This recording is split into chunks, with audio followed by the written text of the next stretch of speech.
Smartphone প্রসেসরের জগতে মিডিয়াটেকের একসময় খুব দুর্নাম থাকলেও জি সিরিজ এবং ডাইমেনসিটি বাজারে এনে তাদের অতীতের দুর্নাম অনেকটাই মুছতে সক্ষম হয়েছে এবং বর্তমানে ডাইমেনসিটি প্রসেসরের সঙ্গে বেশ ভালো ভালো সিরিজের ফোন বাজারে আসছে।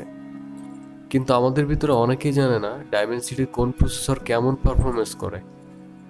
স্মার্টফোন কিনতে গিয়ে দ্বিধায় পড়ে যায় মিডিয়াটেকের এই প্রসেসর কোয়ালকম স্ন্যাপড্রাগনের কোন প্রসেসরের সমান পারফরমেন্স করে বা এটার সমতুল্য কোনটি।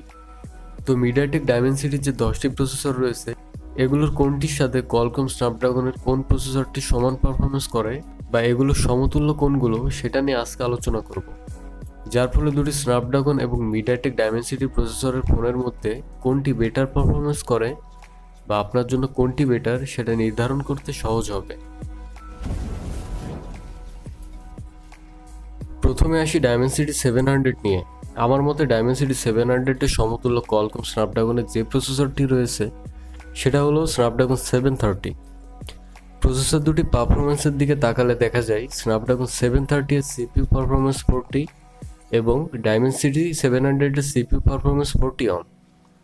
মানে ডাইমেনসিটি 700 এর সিপিইউ পারফরমেন্স একটু বেশি। এবং জিপিইউ বা গেমিং পারফরমেন্সের দিকে তাকালে দেখা যায় ডাইমেনসিটি 730 এবং স্ন্যাপড্রাগন 730 এর জিপিইউ পারফরমেন্স 28। মানে ডাইমেনসিটি 700 এর জিপিইউ পারফরমেন্স একটু এগিয়ে। তো ডাইমেনসিটি 700 কিছুটা বেশি পারফরমেন্স করলেও আমরা এটা সমতুল্য হিসেবে স্ন্যাপড্রাগন 730-কে ধরতে পারি। কিন্তু ডাইমেনসিটি 700 এর সাথে যদি স্ন্যাপড্রাগন 750 এর তুলনা করি তাহলে আবার দেখা যাবে ডাইমেনসিটি 700 নিচে থাকবে। এবার যদি ডাইমেনসিটি 720 এর কথা বলি তাহলে আমার মতে এটা সমতুল্য স্ন্যাপড্রাগনের যে প্রসেসরটি রয়েছে সেটি হলো স্ন্যাপড্রাগন 720G। কারণ পারফরমেন্সের দিকে তাকালে দেখা যায় প্রসেসর দুটি অলমোস্ট সেম পারফরমেন্স করেছে।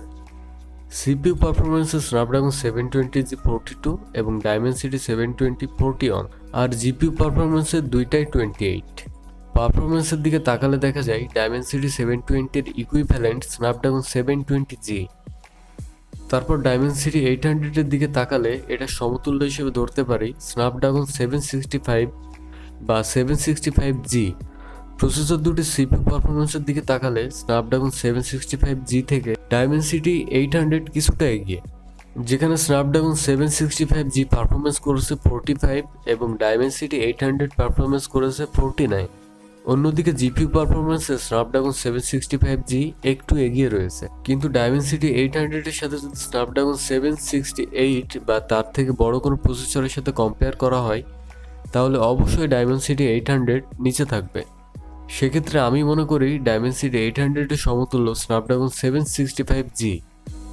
তারপর মিডিয়াটেক ডাইমেনসিটি 800U এর দিকে তাকালে দেখা যায় ডাইমেনসিটি 800 এর সাথেও খুব বেশি তফাৎ নেই, সেজন্য এটার সাথেও স্ন্যাপড্রাগন 765G অথবা 765 এর তুলনা করা যায়। এরপর আসি ডাইমেনসিটি 820-তে। আসলে এটার ইকুইভ্যালেন্ট প্রসেসর কোয়ালকমে নেই, কারণ এটার সাথে যদি স্ন্যাপড্রাগন 765G এর কম্পেয়ার করি তাহলে এটা সিপিইউ জিপিইউ দুটাতেই এগিয়ে থাকবে। আবার যদি স্ন্যাপড্রাগন 855 এর সাথে কম্পেয়ার করি তাহলে দেখা যাবে স্ন্যাপড্রাগন 855 এগিয়ে থাকবে। সেজন্য আপনার সামনে যদি ডাইমেনসিটি 820 প্রসেসরের সাথে স্ন্যাপড্রাগন 765G থাকে তাহলে অবশ্যই ডাইমেনসিটি 820 সিলেক্ট করবেন, এবং যদি স্ন্যাপড্রাগন 855 প্রসেসরের ফোন থাকে তাহলে অবশ্যই 855 সিলেক্ট করবেন। এবার ডাইমেনসিটি 1000-কে যদি দেখি তাহলে এটার equivalent Qualcomm Snapdragon 855 plus. Dimensity CPU পারফরমেন্সের দিকে কিছুটা এগিয়ে থাকলেও জিপিইউ পারফরমেন্সে অলমোস্ট সেম পারফর্ম করেছে।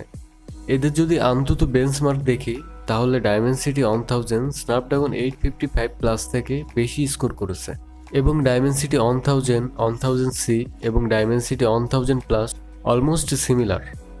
এজন্য এগুলো নিয়ে আলাদাভাবে বলার প্রয়োজন নেই। এবার যদি ডাইমেনসিটি 1100 এর কথায় আসি তাহলে দেখা যায় স্ন্যাপড্রাগন 865 এর সাথে ডাইমেনসিটি 1100 এর পারফরমেন্স অলমোস্ট সেম, কিন্তু জিপিইউ এর দিক থেকে স্ন্যাপড্রাগন 865 কিছুটা এগিয়ে রয়েছে।